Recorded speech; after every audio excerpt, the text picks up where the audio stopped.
Thanks for joining us for another edition of Northwest Newsweek. I'm Mitchell Ringos. Greenstone OPP have released the identity of a woman who was found dead along the highway in Long Lake 58 First Nation last Saturday. The body of 41-year-old Kathleen Desmoulin was found just before 3 p.m. at the intersection of Highway 11 and Beaver Street. Police posted on social media saying she may have been struck by a vehicle that left the scene before the body was discovered. They noted the vehicle would have front-end damage and may be missing a side mirror. The OPP Criminal Investigation Branch is investigating in conjunction with the Coroner's Office and the province's Forensic Pathology Service. Anyone with information or dashcam video is asked to contact OPP or Crime Stoppers. Well, tolls are going up on the Fort Frances International Falls Bridge. The mayor of Fort Frances wants to see the privately owned bridge put into public hands, saying the dramatic spike in the price of multi-crossing passes was a shock to residents on both sides of the border. Lee Noonan has more. Ajogan, the company that now owns the bridge, recently announced a new toll structure. The toll for a light vehicle crossing is up from $9 Canadian to $11, but Fort Frances Mayor Andrew Halikas says the big shock to the community was the new cost for a commuter card. As of January 2nd, the price will be tripled from $30 to $90 for a 12-crossing card. That really caught people off guard, and justifiably so. They're upset, especially people that work over there. We have friends and relatives on both sides of the border, and some people go across, every day. So that can add up a lot. The International Bridge is one of only two privately owned bridges connecting Canada and the U.S. The toll bridge was purchased from Resolute Forest Products by Ajogan LP, a partnership of Rainy River First Nations and the BMI Group, in March of last year. It's an investment. They need to make a profit. They're not there just to provide a service like a municipality is. Halikas says the company has been open and responsive and that a November 7th meeting between Ajogan and government representatives at all levels and from both sides of the border was one of the most productive he's ever attended. Nevertheless, he thinks Ottawa should have purchased the bridge in the first place. Council last term lobbied heavily that the government should be involved and they should buy the bridge and they should operate the bridge. Well, the government didn't listen. Halikas is hopeful that the government is listening now. He praises Thunder Bay Rainy River MP Marcus Pulowski for endorsing the idea of a publicly owned bridge.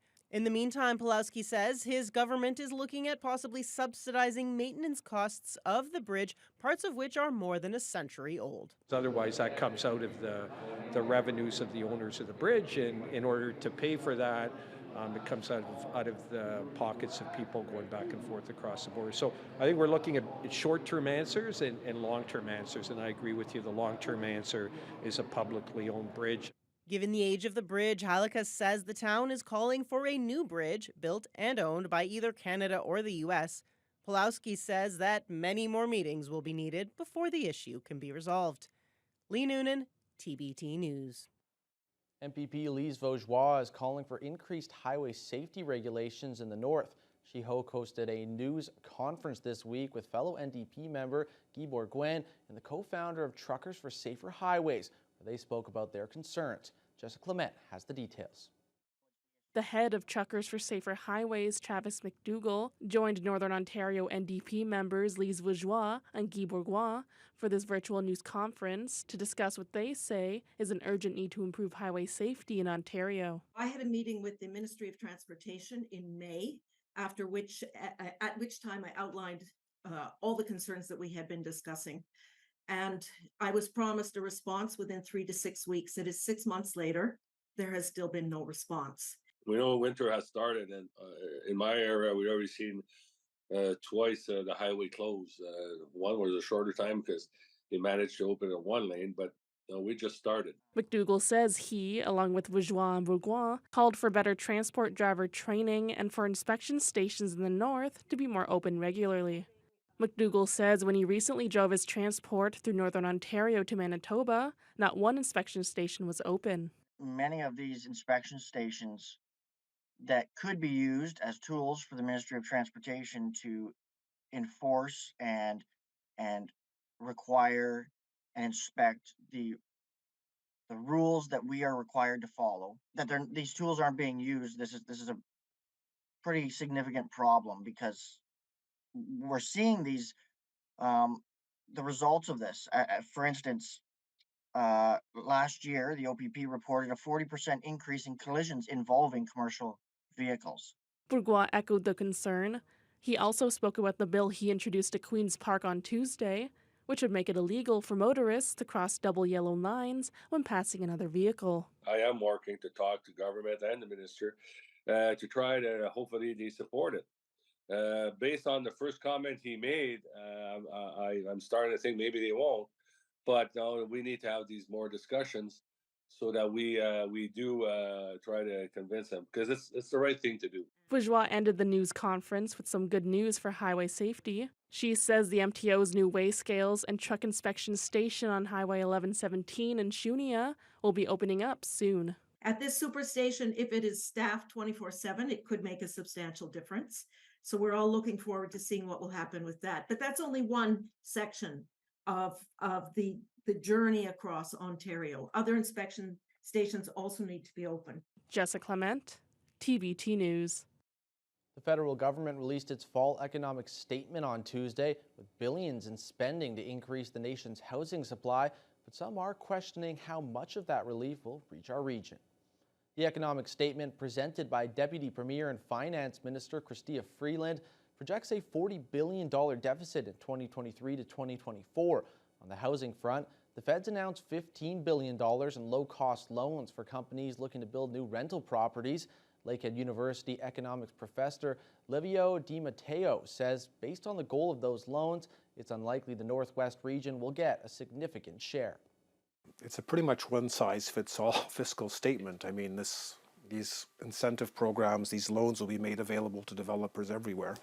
Prices in Thunder Bay and Northwestern Ontario are certainly not at the level of Vancouver or Toronto. So, I mean, a lot of these measures are designed to address housing pressures in, those major urban centers where the pressure is greater. The Conservative MP for Kenora, Eric Melillo, issued a media release regarding the Liberals' economic plan. He stressed his disappointment in what he called more inflationary spending, while saying the economic statement shows housing in this region is not a Liberal priority. A union leader representing wildland firefighters is criticizing the Ford government's level of support for them. It comes after safety regulations for M&R fire crews were discussed at Queen's Park this week, with the NDP calling for the same benefits as municipal firefighters. Celios Pellos reports. A call from an area member of provincial parliament demanding more supports for wildland firefighters. We know that they're still not covered for presumptive cancers, and frankly, what do we do when the government itself is the bad actor? During a discussion at Queen's Park this week, local New Democratic MPP Lise Vaugeois raised concerns she's heard from people fighting forest fires on the ground. Vaugeois says these individuals argue their work should result in the same health benefits, equipment, and wages as municipal firefighters. It prompted a response from Thunder Bay's progressive conservative MPP Kevin Holland, who has experience as a long-serving volunteer firefighter himself.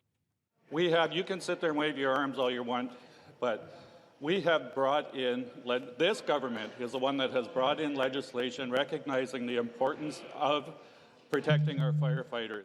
The PC government announced plans to spend $20.5 million to modernize forest fire efforts, but a union member for provincial wildland firefighters feels Holland's comments missed the mark. He doesn't understand that legislation does not actually help us at all. Noah Friedman is the vice president of OPSU Local 703 and feels workers in the field deserve more supports. Currently, they're classified as resource technician jobs rather than forest firefighters. Friedman believes a reclassification would lead to the benefits he believes these workers deserve.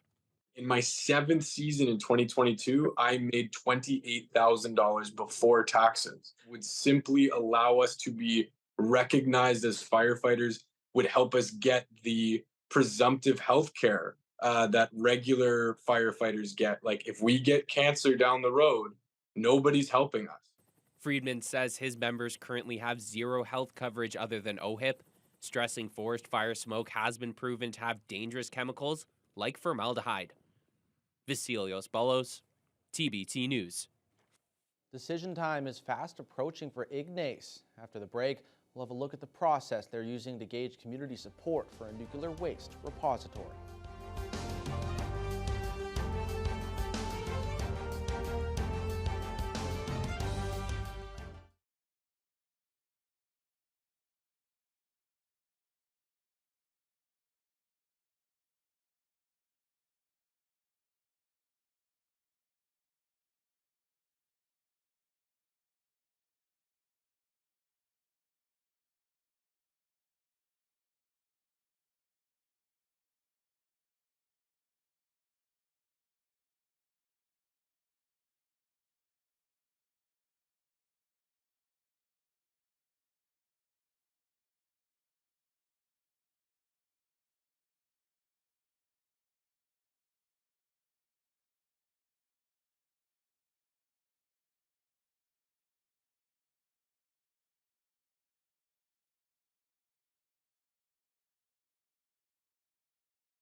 After years of discussion, residents of Ignace will soon have to answer the question, do they want a nuclear waste repository in their backyard?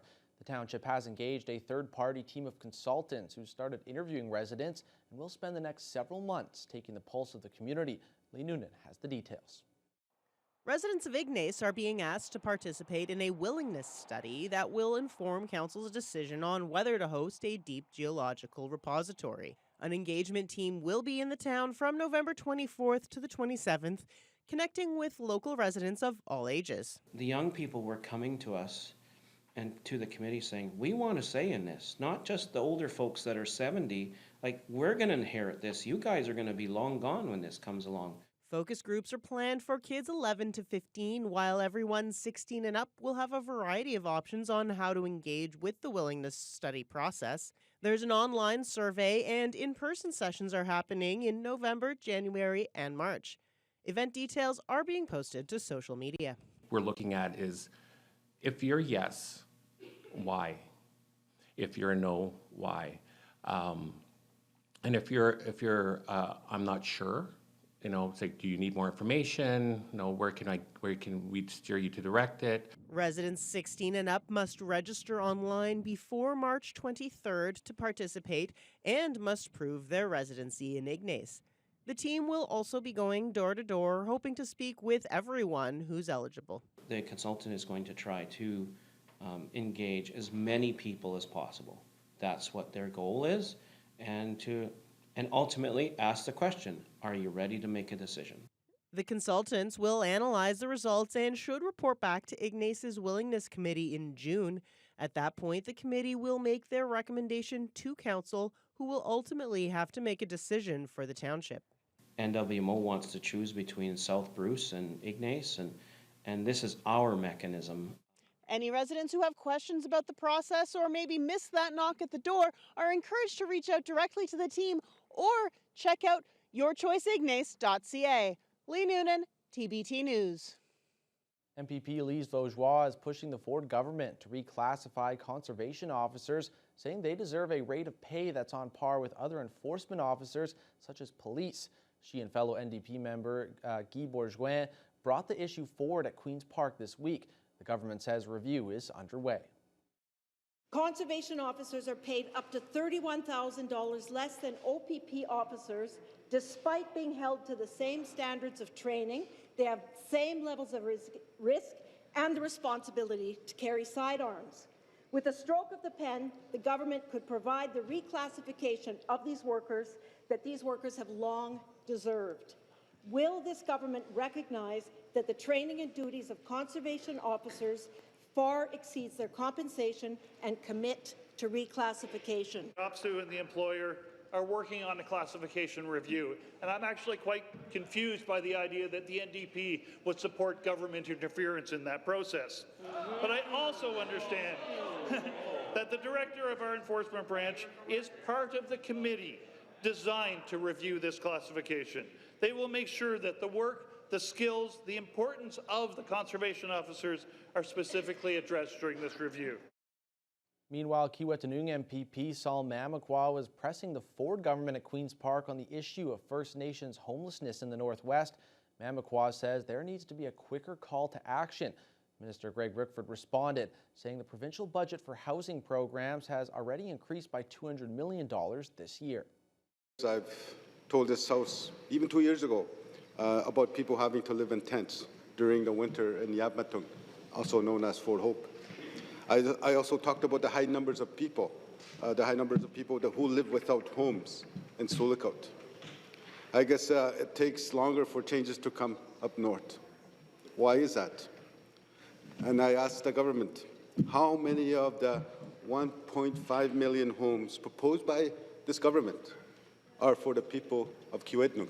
We do recognize the urgent need for adequate housing to meet the basic needs for many First Nations. That's why in the last budget, we invested in an additional $202 million annually in the province's homeless prevention program and, importantly, to the member's question, the Indigenous Supportive Housing Program.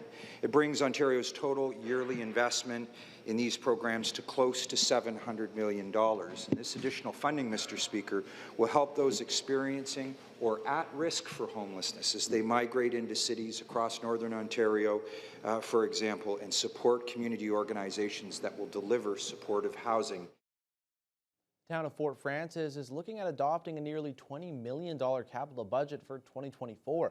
The town will now wait until the new year to look at their operating budget and set the tax levy. Lee Noonan has the details.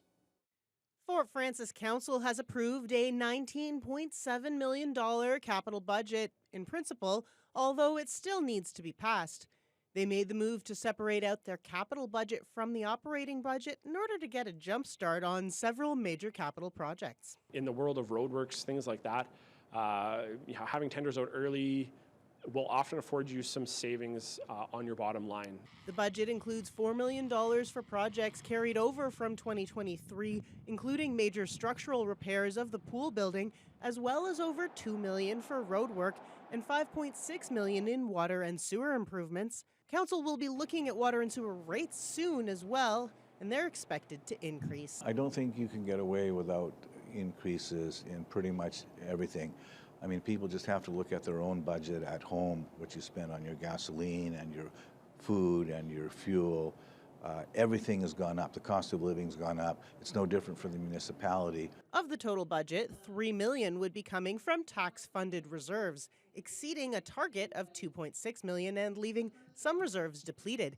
That's despite several rounds of cuts made by administration before the budget was presented to council. I sat down with our senior management team and I said, look, I really want to try and focus the capital spending around what we are putting into our capital budget every year. And we got very, very, very close without, really diving into some very tough decisions. Councillor Mandy Olson was the lone voice asking for a couple of the cut items to be put back in the budget, but in the end, council let the budget stand.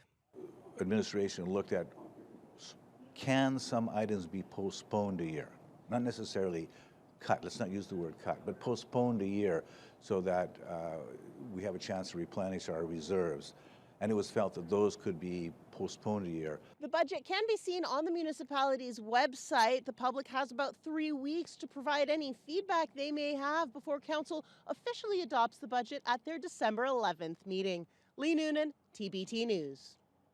Lakehead University officials are hoping recommendations from that panel report will help turn around $1.5 million deficit that its Board of Governors recently approved for LU's annual budget.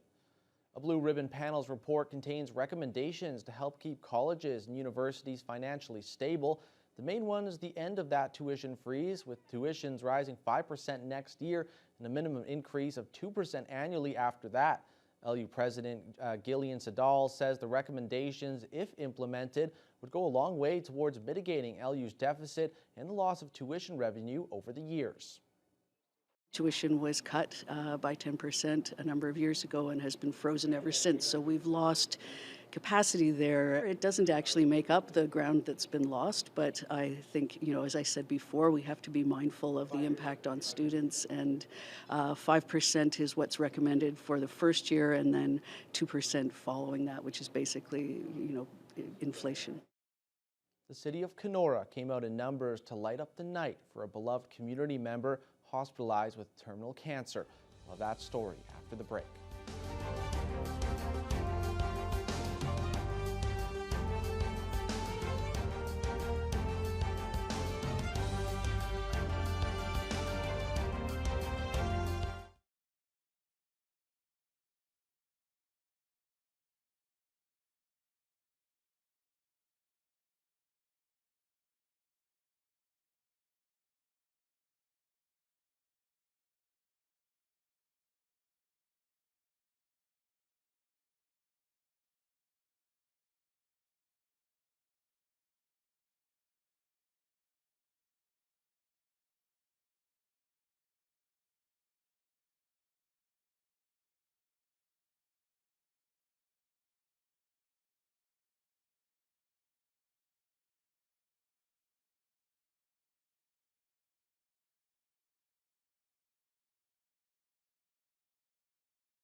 There was a heartwarming show of support for a beloved Kenora woman who is battling terminal cancer.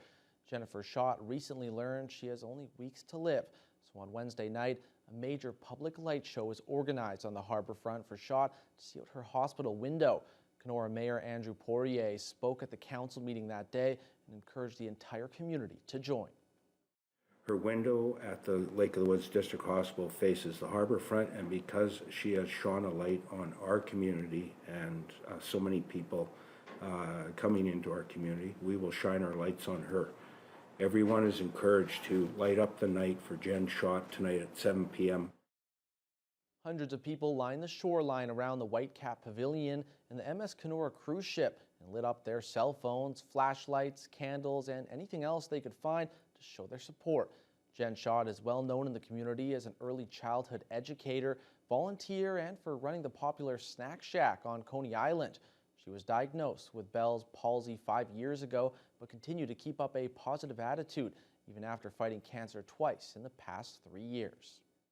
The support from community clearly shows, as when Jen was most recently diagnosed with cancer, a GoFundMe page well surpassed its $4,000 goal. The total now sits in excess of $50,000. Thank you, Jen,